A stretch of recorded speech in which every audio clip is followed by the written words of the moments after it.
आपके राज्य में बोया है। प्रार्थना करते खुदा उद्देश्य और प्रभु जी आपके वचन में लिखा गया गलती 6-7 में कि धोखा न खाओ, परमेश्वर ठट्टों में उड़ाया जाता नहीं, पर मनुष्य जो बोता है वही काटता है। तो प्रार्थना करते जो भी हाथ ने जो भी बोया है उसका फसल उनके जीवन में वो फसल वो काटे। प्रभु जी धन्यवाद देते खुदा उद्देश्य।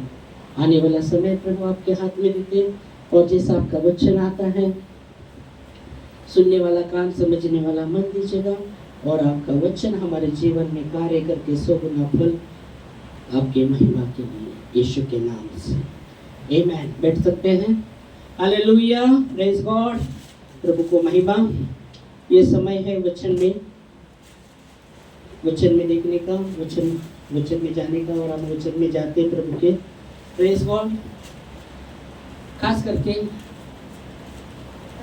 एक चेले को 5 बातें उसके जीवन में एकदम नॉर्मल होनी चाहिए।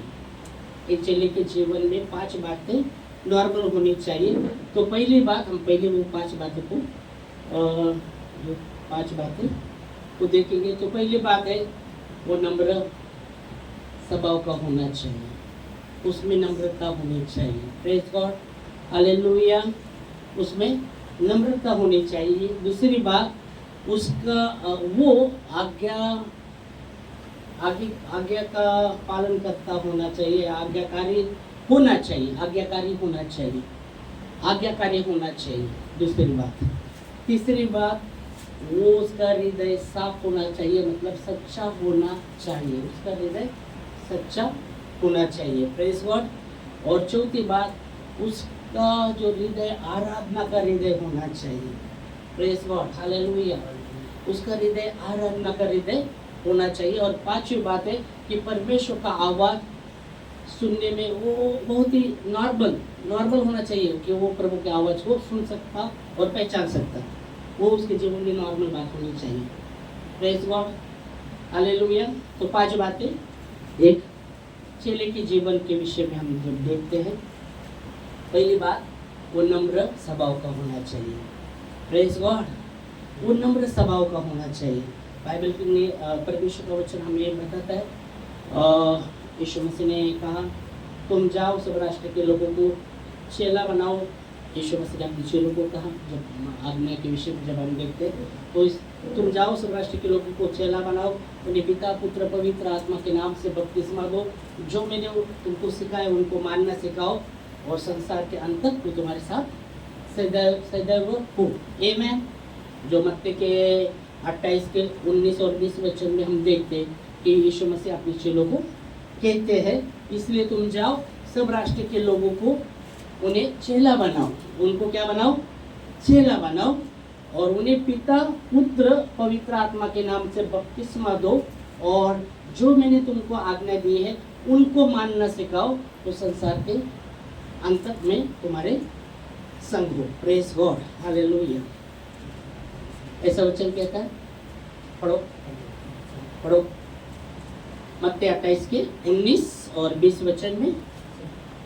इसलिए तुम पढ़ेगा जाओ और सब जातियों के लोगों को चेला बनाओ और उन्हें पिता और पुत्र और पवित्र आत्मा के नाम से बपतिस्मा दो, और उन्हें सब बातों जो मैंने तुम्हें आज्ञा दी है उनको मानना सिखाओ। और देखो मैं जगत के अंत तक सदा तुम्हारे संग रहूंगा। आमेन। Praise God. परमेश्वर प्रभु ने यहाँ अपने चेलों को आज्ञा दिया, इसलिए तुम जाओ सब राष्ट्र के लोगों को चेला बनाओ। उन्हें क्या बनाओ? चेला बनाओ, और उन्हें पिता पुत्र पवित्र आत्मा के नाम से बपतिस्मा दो। Praise God. और जो मैंने तुम्हें मानना सिखाया है, आज्ञा दी है, उनको मानना सिखाओ, और संसार के अंत में तुम्हारे साथ सदैव रहूंगा। आमेन, हालेलुया। तो हम देख सकते, हम सभी परमेश्वर के, हम देख सकते कि परमेश्वर के हम चेले हैं, परमेश्वर के हम चेले हैं। तो इसलिए बोला चेले के जीवन में ये 5 बातें बहुत ही जरूरी है कि वो नम्र स्वभाव का होना चाहिए चेला। दूसरी बात हमने देखा वो आज्ञाकारिता में चलना चाहिए, आज्ञा का पालन करता चलना चाहिए, आज्ञा का पालन करते हुए। तीसरा हमने बात देखा कि वो साफ हृदय का मतलब सच्चे हृदय का व्यक्ति होना चाहिए। चौथी बात हमने देखा वो उसका हृदय आराधना का हृदय होना चाहिए, प्रेज गॉड। और पांचवी बात कि परमेश्वर का आवाज़ सुनने में वो नॉर्मल होना चाहिए, मतलब कंफ्यूज नहीं होना चाहिए कि कौन सा आवाज़ है, किसका आवाज़ है। परमेश्वर का आवाज़ सुनने में वो नॉर्मल होना चाहिए, परमेश्वर का आवाज़ सुनने में वो नॉर्मल होना चाहिए कि समझना चाहिए वो कि ये परमेश्वर की वाणी है। आमीन।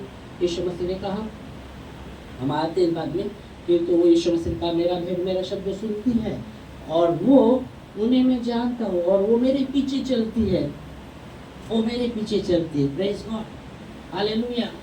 तो पहली बात हम देखते चेले के जीवन में वो कौन सा स्वभाव का व्यक्ति होना चाहिए, नम्र स्वभाव का, नम्र स्वभाव का। तो हमारे अंदर नम्रता होनी, हमारे अंदर नम्र स्वभाव होना बहुत ही जरूरी है। Praise Lord, hallelujah. नम्र नम्र हमें नम्र बनना है, हमें नम्र बनना है। Praise God. नम्रता का अर्थ, नम्रता का अर्थ, नम्रता हमारे अंदर नम्र स्वभाव है। बाइबल कहती है मूसा सब मनुष्य में नम्र स्वभाव का व्यक्ति था, मालूम है? वचन में लिखा है मूसा मनुष्य में सबसे नम्र स्वभाव का जो व्यक्ति था वो मूसा था। गिनती की किताब उसका 12वां अध्याय आप 3 वचन पढ़ेंगे तो मूसा के विषय में लिखा गया है सब मनुष्य में जो नम्र स्वभाव का जो व्यक्ति था वो मूसा था। हम पढ़ेंगे गिनती की किताब 12वां अध्याय 3 वचन पढ़ेंगे। मूसा तो पृथ्वी भर के रहने वाले मनुष्यों से बहुत अधिक नम्र स्वभाव था, व्यक्ति था। मूसा तो पृथ्वी पर रहने वाले सब मनुष्य में सबसे बहुत अधिक नम्र व्यक्ति था। Hallelujah, praise Lord. इसलिए परमेश्वर उससे आमने सामने बात करता था, मालूम है? परमेश्वर उसके आमने सामने उससे बात करता था। Praise God, hallelujah. परमेश्वर उसको आमने सामने बात करता था, क्योंकि बाइबल कहती है मूसा तो सब मनुष्य में बहुत ही नम्र स्वभाव का व्यक्ति था। हालेलुया। तो हमारे अंदर नम्रता होनी बहुत जरूरी है। वो नम्र स्वभाव हमारे अंदर होना चाहिए। नम्रता के विरुद्ध में हम क्या देखेंगे तो घमंड। नम्रता के विरुद्ध में घमंड। घमंडी व्यक्ति का अगर पहचान आपको करना है, हमने उस समय देखा था कि पेड़ को अगर पहचानना है तो उसके फल से पहचान सकते। गए बारे हमने देखा था ना, उसके फल के द्वारा हम पहचान सकते। तो अभी आप देखेंगे नम्रता के विरुद्ध में आप देखेंगे तो घमंडी किसको कहते हैं? चलो उदाहरण हम देखेंगे तो घमंडी का मतलब क्या, घमंडी किसको कहते हैं? क्या ऐसे उसके जीवन में वो देखेंगे तो उसका बोलेंगे ये घमंडी व्यक्ति है, घमंडी। कैसे बोलो, बोलेगा? क्योंकि नम्रता स्वभाव समझ रहे तो उसके विरुद्ध में हम घमंडी व्यक्ति का हम देख सकते हैं स्वभाव कैसा हो सकता है, कैसा होता है? ऐसा घमंडी व्यक्ति का स्वभाव रहता है, बोलेगा? बोलो। कल तो शायद आए नहीं, स्टडी बहुत ज़्यादा हो गया जब बोलना हमको समझ में आया था, हमको इसलिए बोलना फर्स्ट ऐसे ही बोल रहे थे। ओके, तो बोलो, चलो कैसे बोलेंगे? घमंड व्यक्ति का स्वभाव, उसके कुछ इससे आप एक्शन से कैसे हम बोलेंगे? एक्शन से समझ में आता है, एक्शन से मतलब फल से हम देखते हैं तो कैसे बोल सकते हैं कि ये घमंड नहीं बना। घमंडी व्यक्ति का जो देख सकते हम बोल सकते हैं घमंडी व्यक्ति इसके अंदर है तो बोल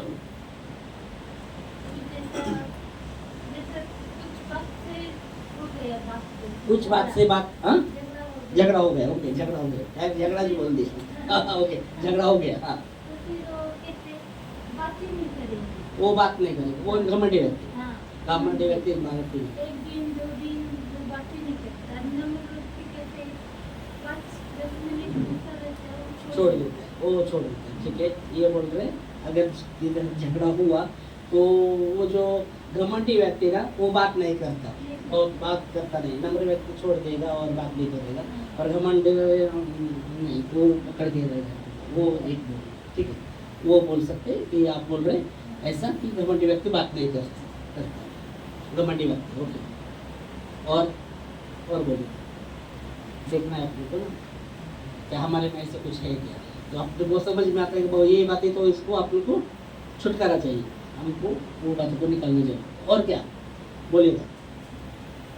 हाँ, और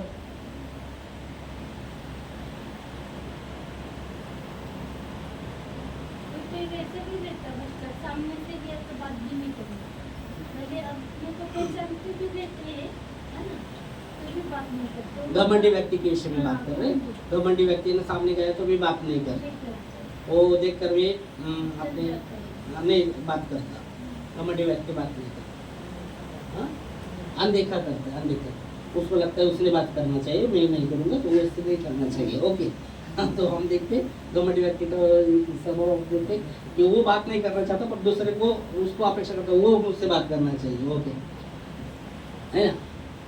घमंडी में एक है कि वो झुकना नहीं चाहता, वो ताट स्वभाव का व्यक्ति रहता है, उसमें ताट झुकना नहीं।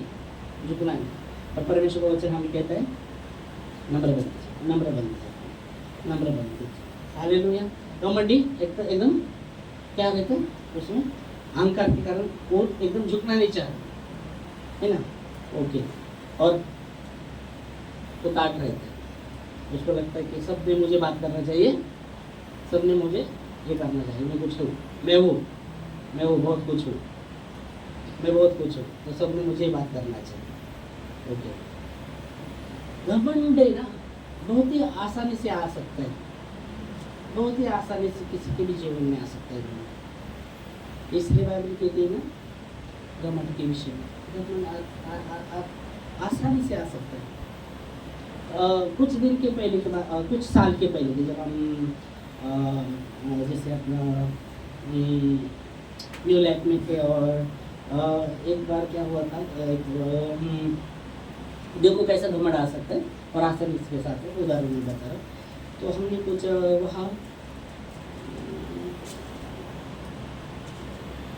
हम जब डिवोशन को जाते थे और चर्च में रहते थे, और फिर बाद में हमने सब मिल के खाना खाया, कुछ खाना लाया था, तो बना वो खाना लाया था, तो बनाया वो जो लाया था हमने सब ने खाया, और सब ने खाने के बाद दूसरे दिन कुछ लोग बोलने लगे मेरे को जुलाब हुआ, मेरे को ऐसा हुआ, अरे बाबा खा रहे हैं। मैंने बोला मेरे को किधर हुआ, मेरे को नहीं, मैं भी वही खाया ना, मैं भी वो खाया, मेरे को नहीं हुआ, उनको हो रहा है, मेरे को मैं भी वही खाया ना। और बाद में ऐसे करके बात किया मैंने, और बाद में जाके देखा तो बाद में करने शुरू हुआ। ये भी घमंड है तेरे, सब बोल रहे मेरे को हुआ, मेरे को नहीं हुआ। तो कुछ आसानी से घमंड आ सकता है जो एकदम साधारण पर आपको पता भी नहीं चलेगा, और घमंड आपके अंदर काम करने शुरू करेगा। तो हम इसलिए बाइबल कहते हैं जो चेला है उनमें उसका जो स्वभाव है नम्र स्वभाव का होना चाहिए, तो आसानी से घमंड आ सकता है। तो हमें अपने जितना हम झुकेंगे उतना झुकेगा, तो पहले तो परमेश्वर और फिर बाद में हम देख सकते हैं। इसलिए बाइबल कहती है मनुष्य का पुत्र सेवा करके लेने के लिए आया नहीं, पर सेवा करने आया है। ये मैं वचन पढ़ा है, आपने पढ़ा कि मनुष्य का पुत्र सेवा करके लेने के लिए आया नहीं, पर सेवा करने के लिए आया है। तो हम देख सकते हैं एक नम्रता का एक यहाँ यीशु मसीह ने उदाहरण दिया, और उदाहरण तो हम देखते हैं वो कहता है मैं गुरु होकर अगर चेले के पाँव धोता हूँ, एक उदाहरण दिया यीशु मसीह ने। एक अभी तुमको पता नहीं चलेगा, बाद में तुमको पता चलेगा इस उदाहरण का। तो पतरस कहता है सिर्फ पहले तो पतरस मेरे पाँव मत धो, मेरे पाँव मत धो। अगर प्रभु कहता है अगर पाँव नहीं धोए तो मेरे साथ पूरा ये नहीं रहेगा, तो फिर वो तो मुझे पूरा नहला ली, और फिर इसका एहसान हुआ सिर्फ उसको पाँव धोने की जरूरत। तो खास करके यूहन्ना की किताब में हम देखते यीशु मसीह ने नम्रता का उदाहरण खुद एकदम बाइबल कहते हैं उन्होंने अपने चेलों के पाँव धोए, उदाहरण दिया नम्रता का। हालेलुया। तो हमारे जीवन में नम्र, इसलिए मूसा के विषय में आप देखते, मूसा मनुष्य में, गिनती की किताब में हमने देखा कि मूसा मनुष्य में, वो मनुष्य में सबसे अधिक नम्र स्वभाव का व्यक्ति था। तो हमको हर दिन हमको जांचना पड़ेगा। सब नम्रता हमारे अंदर रहने के लिए हमें हर दिन जांचना पड़ेगा, क्या हमारे में ऐसी कुछ बातें हैं, क्या घमंड की बातें आ गई हैं। घमंड आसानी से आ सकता है ना। इसलिए बाइबल कहती है बुद्धिमान, यिर्मयाह की किताब में वो कहता है, यिर्मयाह लिखने वाला कि बुद्धिमान अपने बुद्धि पर घमंड ना करे, बुद्धिमान अपने बुद्धि पर घमंड ना करे, धनवान ने अपने धन पर घमंड ना करे, वीर ने अपनी वीरता पर घमंड ना करे। पर घमंड भी करना है तो इसी बात पर घमंड करे कि वो मुझे जानता और समझता है कि मैं ही हूँ पृथ्वी पर न्याय धर्म के काम करता हूँ। अब देखेंगे वचन, यिर्मयाह 9वां अध्याय 23 वचन, यिर्मयाह 9वां अध्याय 23 और 24 वचन हम देखते हैं।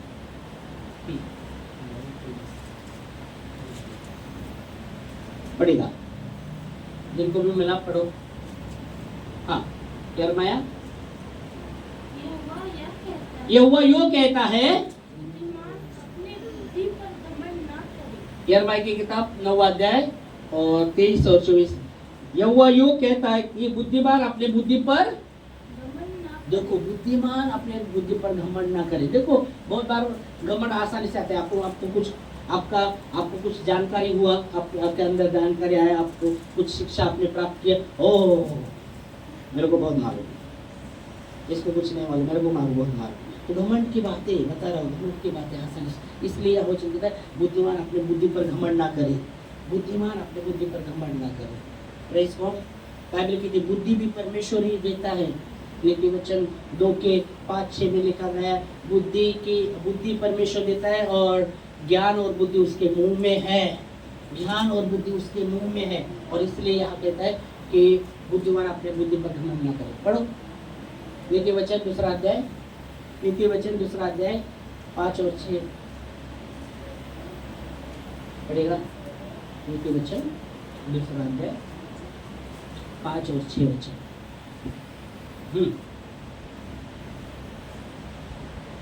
उसके पाँव कौन से पढ़ रहे? दूसरा अध्याय।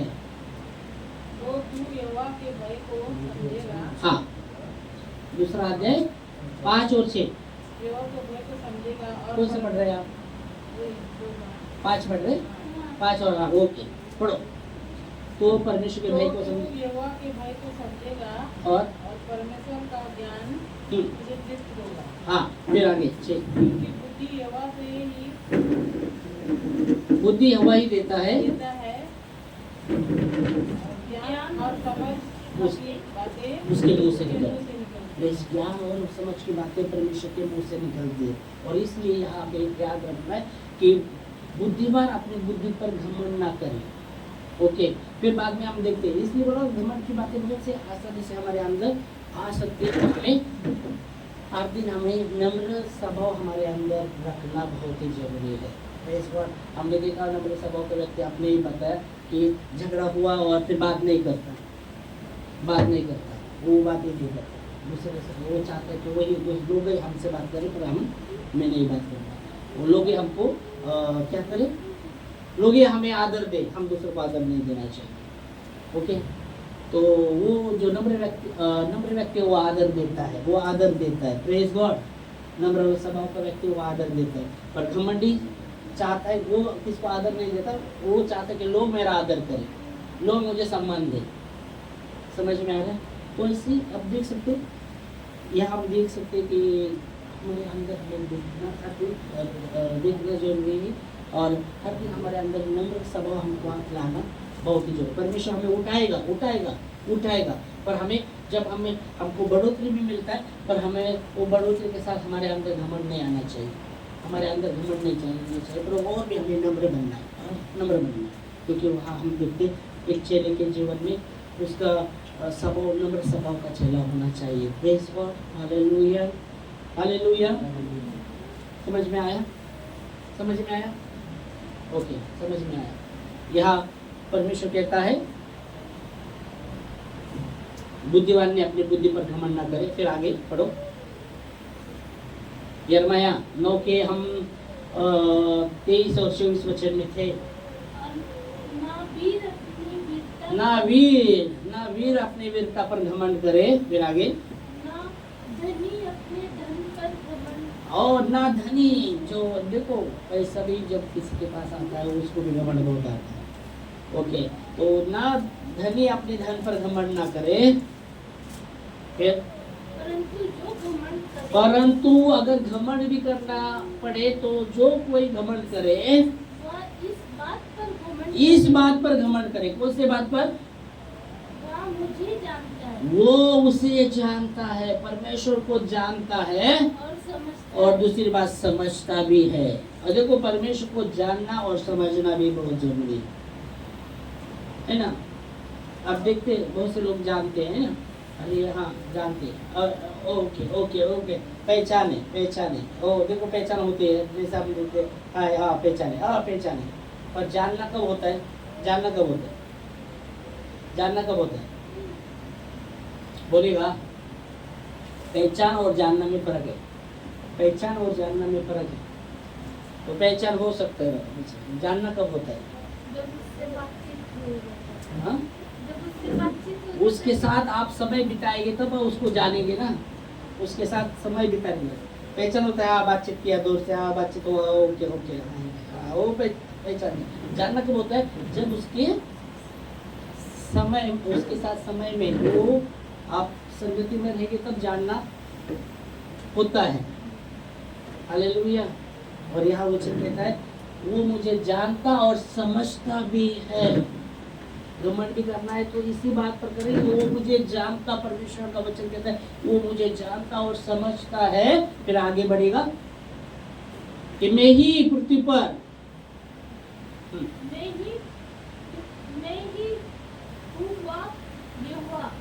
ही जो पृथ्वी पर करुणा न्याय धर्म के काम करता हूँ। मैं ही, वो मुझे जानता और समझता है। मैं ही यहोवा पृथ्वी पर करुणा न्याय और धर्म के काम करता हूँ। Praise God, hallelujah. और संत पौलुस कहते हैं घमंड करना है, जब मेरे में अंदर आता है घमंड करना तो इसी बात पर करूंगा, वो क्रूस का घमंड करूंगा, परमेश्वर का घमंड में करूंगा।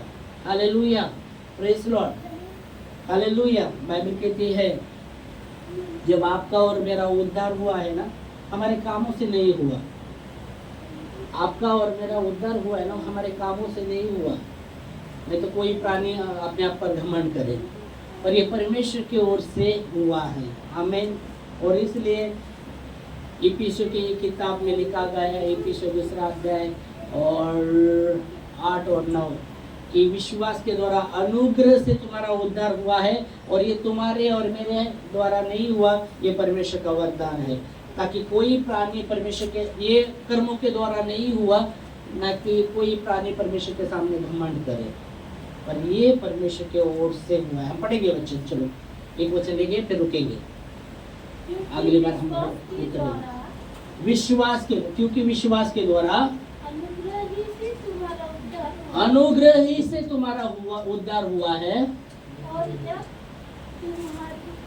तुम्हारे कामों के द्वारा, कर्मों के द्वारा नहीं, ये तुम्हारी ओर से नहीं, परमेश्वर का दान, ये परमेश्वर का दान है। फिर आगे, और ना कामों के कारण, ये ना तो कामों के कारण ऐसा ना हो कि कोई घमंड करे, ऐसा ना हो कि कोई घमंड करे। देखो ये कामों के द्वारा नहीं हुआ, नहीं तो लोगों में घमंड आ सकता है, अरे मैंने किया, मेरे काम ने किया इसलिए ऐसा हुआ।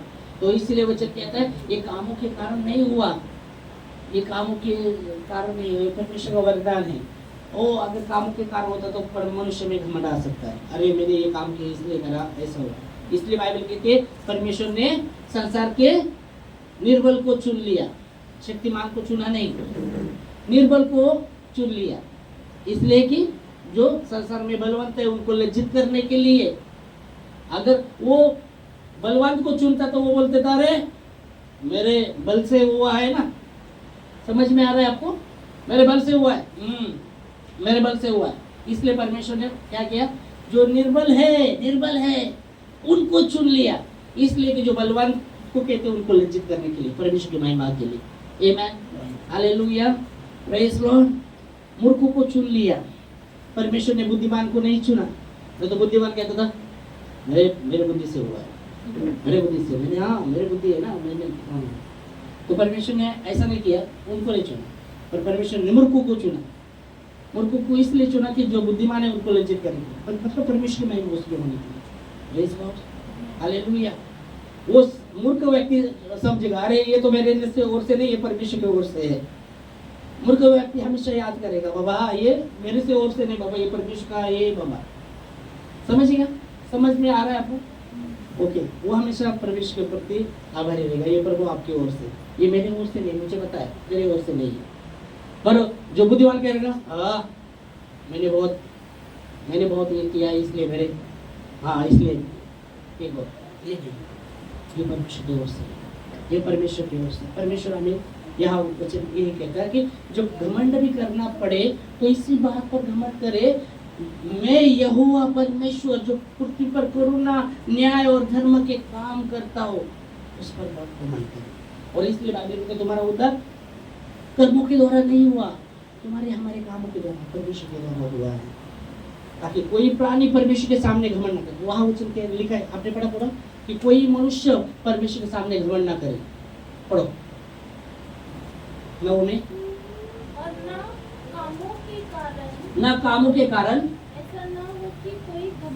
ऐसा ना हो कि कोई मनुष्य परमेश्वर के सामने घमंड करे, क्योंकि बाइबल कहती है परमेश्वर घमंड का विरोध करता है, पर जो दीन नम्र होता है उस पर वो अनुग्रह करता है। Praise God. और इसलिए हमें जब हम प्रभु के चेले हैं, प्रतिदिन हमें नम्र स्वभाव में चलना बहुत ही जरूरी है। आमीन, hallelujah, praise God, praise Lord, hallelujah. तो प्रभु को धन्यवाद। आज के दिन ये फिर हम यही पूरा चेले के विषय में हम जब देखते रहेंगे। ओके, आज बातें अगली बार से हम उसमें आपसे शुरू किया तो हम उसमें और भी जाएंगे। प्रभु उसके वचन के द्वारा हमें अगुवाई करेगा और सहाय भी करेगा। अगर हमारे में कुछ ऐसे स्वभाव है हमारे में, ओके, हमारे में अगर ऐसे आसानी, लोग घमंड आसानी से आ सकता है, इसलिए हमें प्रतिदिन हमें नम्र स्वभाव में चलना है। इसलिए हमें अपने को जांचना पड़ेगा कि हाँ ऐसे कुछ है कि बात जो घमंड, क्योंकि परमेश्वर घमंड का विरोध करता है, और जो दिन होता है उस पर वो अनुग्रह करता है, वो अनुग्रह करता है। Praise God. इधर प्रभु को धन्यवाद देंगे, उसके वचन के लिए आप खड़े होंगे प्रार्थना में। थैंक यू मास्टर, धन्यवाद आपके वचनों के लिए प्रभु जी। चेले के जीवन में से जो 5 बातें वो होना बहुत जरूरी है, और वो बातों से हम जब पवित्र प्रभु आप हमें सिखाना चाहते हैं,